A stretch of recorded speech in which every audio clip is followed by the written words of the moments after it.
An important capability called FolderSync has been added to our document management software.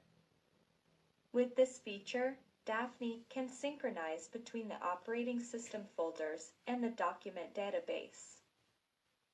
ForderSync is only available if the software is installed and running on a server computer in your company's own IT environment.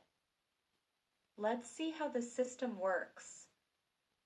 On the right side, you see an operating system folder to which the server has access. On the left side, you see an empty Daphne DMS folder.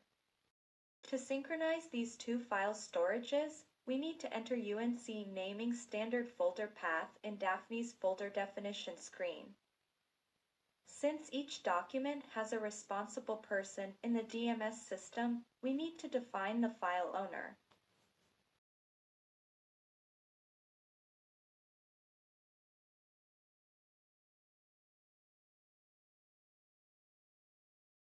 On the server side, there is a service that synchronizes files.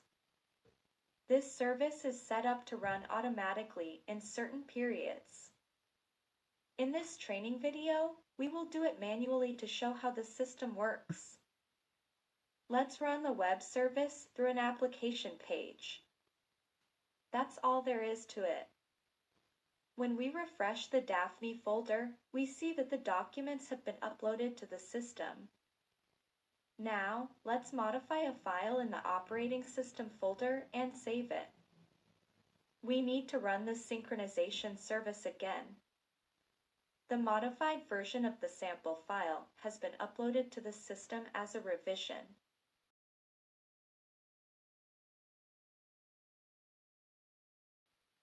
Let's make a second change. Save the file and run the synchronization service. The new revision is also saved in the system. Similarly, all revisions of files in operating system folders can be stored in Daphne's document manager.